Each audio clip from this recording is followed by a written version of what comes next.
Halo, selamat malam. Baik lagi dengan gue Om Ardi.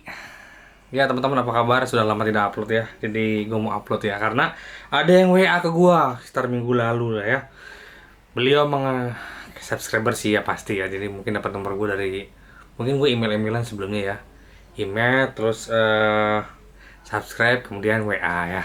Jadi nanya gimana sih proses penilaian jaminan pakai KJPP? Nah, oke, dengan KJPP atau dengan penilai independen dari internal bank sendiri ya. Jadi kalau untuk nilai jaminan bank secara umum ada dua cara. Yang pertama melalui KJPP, Kantor Jasa Penilai Publik. Jadi mereka itu dapat izin dari menteri untuk menilai aset ya enggak. Jadi mereka bertanggung jawab terhadap nilai tersebut.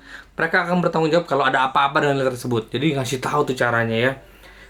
Caranya nilainya gimana, metodenya seperti apa yang dinilai, apa pembandingnya, dilengkap ya kalau KJPP. Tapi kalau internal bank biasanya memang petugas bank yang ditugaskan untuk menilai aset yang jadi jaminan ya. Jadi orang banknya. Tapi kalau KJPP itu orang pihak ketiga ya. Terus Om, bedanya apa sih Om kalau dinilai melalui KJPP atau dinilai melalui internal bank? Jadi gini ya teman-teman ya. Jadi bank itu tidak selalu memakai KJPP semua, tidak selalu memakai internal appraisal sebenarnya, penilai lah, internal penilai sendiri juga semua, enggak juga. Tergantung SOP-nya ya, standar operasional prosedur. Pokoknya aturan-aturan ya di bank tersebut. Jadi apa sih yang mendasari Om? Tentu saja mungkin maksimal. Beda-beda setiap bank ya. Ada yang dasarnya adalah maksimal kreditnya. Misalkan sampai di atas 500 juta harus independen ya, penilai di luar internal bank. Untuk apa?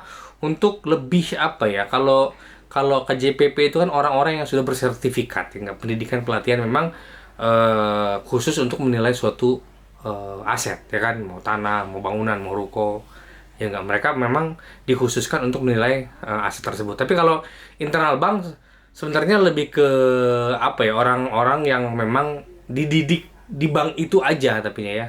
Jadi internal bank aja untuk menilai suatu aset ya kan. Nggak mereka mungkin sertifikat secara sebagai appraisal, sebagai penilai aset itu mungkin nggak ada mungkin. Tapi mungkin lebih ke pendidikan pelatihan internal bank aja. Jadi rasa-rasanya kalau ada bank yang misalkan di atas 500 juta, kita rasa-rasanya harus pakai KJPP deh supaya lebih valid angkanya, misalkan seperti itu. Ada yang pertama berdasarkan maksimal kredit. Ada juga yang berdasarkan lokasi ya kan. Misalkan wah ini di dalam kota nih Jabodetabek, misalkan kayak gua Jabodetabek, pakai internal ini apa penilai aja, internal bank aja kan. Tapi ada juga yang wah kayaknya jauh nih kan, di luar Jabodetabek atau di luar provinsi Jawa Barat, di Jawa Tengah, Jawa Timur atau pulau lain mungkin jaminannya bisa aja sih Om, bisa aja kan kalau banknya mau kan. Jadi nggak selalu nggak mau ya. Ada juga yang mau tapi asalkan dia punya jaminan lain di Jabodetabek misalnya, karena wilayah usahanya di Jabodetabek. Tapi jaminan tambahannya di Pulau Sumatera misalkan, bisa aja ya, tergantung banknya lah ya. Mau atau enggak kan seperti itu. Nah, kalau misalnya di luar Jabodetabek atau di luar Pulau Jawa, pakai KJPP untuk lebih apa ya, lebih safe aja buat banknya, lebih aman ya, nggak pakai penilai-penilai yang memang berkompeten. Dan tentu saja KJPP itu berhubungan langsung atau mempunyai kerjasama dengan bank ya kan. Nggak mungkin KJPP itu bank ujung-ujung ngasih pekerjaan ke KJPP yang tidak bekerja sama. Pasti mereka kerjasama dulu ya kan. Sudah ada MOU, sudah PKS, penilaian kerjasama, tanda tangan bank antara KJPP-nya, sehingga KJPP tersebut ditunjuklah untuk menilai aset yang akan jadi jaminan misalnya di luar kota, di luar pulau seperti itu. Biayanya gimana sih Om? Sebenarnya KJPP itu di luar pihak bank ya. Jadi sebenarnya mereka itu hanyalah pihak ketiga yang ditunjuk oleh bank menilai aset, suatu aset ya di tempat yang jadi jaminan ya Kak, mau tanah, mau bangunan. Nah, dikasih kerjaan sama bank. Jadi mengenai biaya gimana Om? Biaya itu adalah tentu saja antara calon debitur sama KJPP-nya kalau memang pakai pihak ketiga, pakai KJPP ya. Jadi gimana Om teknisnya ya? Teknisnya ya biasanya bank kalau misalkan nih teman-teman yang ngajukan kredit, data-data sudah lengkap, bank sudah survei, sudah slick, sudah oke, usaha juga udah oke, ya kan, jaminan juga yang lain misalkan yang di sekitar Jabodetabek misalkan kayak gue nih, udah oke, tinggal di luar kota nih misalkan, udah oke, ya udah biasanya KJPP itu terakhir kalau gue ya. Kenapa?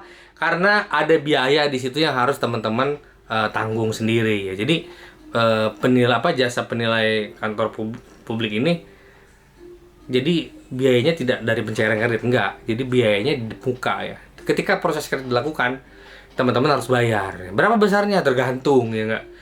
Tergantung luas wilayahnya, jaraknya, karena biasanya biayanya itu termasuk transport ya kan. Kalau misalkan jauh termasuk nginepnya ya kan. Itu termasuk ini itu. Ya, kalau satu tempat tapi luas juga biayanya pasti lebih besar dibanding satu tempat tapi kecil ya enggak. Walaupun jaraknya mungkin cuma di Karawang atau di Cirebon gitu.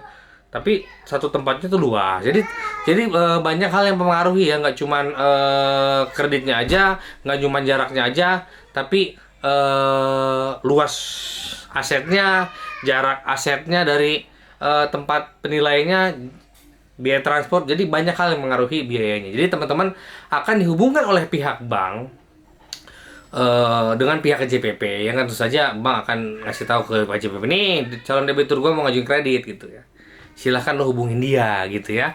Pasti bank akan jadi sebagai perantara, karena bank yang paling membutuhkan hasilnya ya. Hasil dari penilaian KJPP itu akan bank peroleh dan akan menjadi pertimbangan untuk memberi kredit, salah satunya ya, di luar penghasilan teman-teman atau pendapatan usaha teman-teman atau gaji teman-teman ya enggak. Jadi teman gue yang WA ini dia kayaknya KPR ya, dia KPR, dia pegawai. Nah, dia itu dibilangin oleh bank akan dinilai KJPP. Nah, gimana teknisnya Om? Tunggu aja, nanti KJPP-nya akan menghubungi teman-teman ya yang ngajukan. Jadi yang butuh KJPP itu developer atau bank? Tentu saja yang membutuhkan nilai KJPP itu adalah bank ya. Developer dalam ini tidak ada urusan ya kan. Kalau misalkan dia KPR, jadi KJPP-nya akan menghubungin teman-teman. Nanti bareng tuh nanti surveinya bareng sama teman-teman kah atau sama developernya bareng. Nanti hasil penilaiannya dikasih ke teman-teman dan dikasih juga ke bank. Dibuka salinannya gitu loh. Teman-teman dapat penilaian, bank juga dapat penilaian ya enggak. Kalau teman-teman oke, ya sudah nilai sekian gitu. Ya jadi tenang aja teman-teman, kalau misalkan bank akan melakukan penilaian aset melalui KJPP, ya teman-teman tunggu aja. Nanti harusnya bank yang akan menghubungkan teman-teman dengan KJPP ya.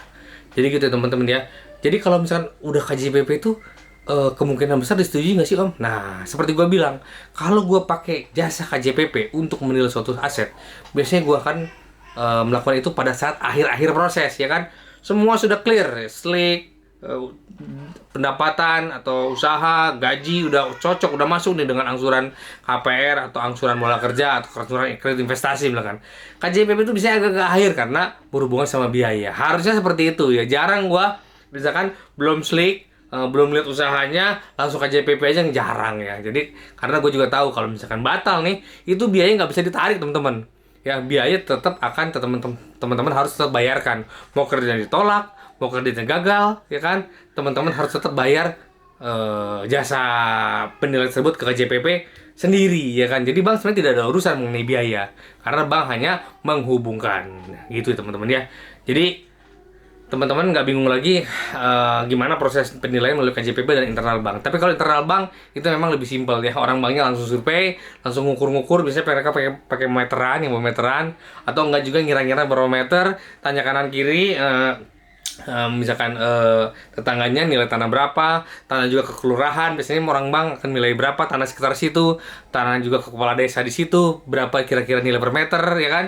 Seperti itu. Maka mereka akan membuat harga pembanding yang mungkin prosesnya lebih cepat, lebih simpel dibanding melalui KJPP ya. Tentu saja KJPP kan mungkin disyaratkan oleh bank karena kasus-kasus tertentu seperti gue bilang, kreditnya memang tinggi, jaminannya memang di luar kota, di luar kemampuan bank untuk mensurvei langsung nilai jaminan yang akan teman-teman serahkan ya.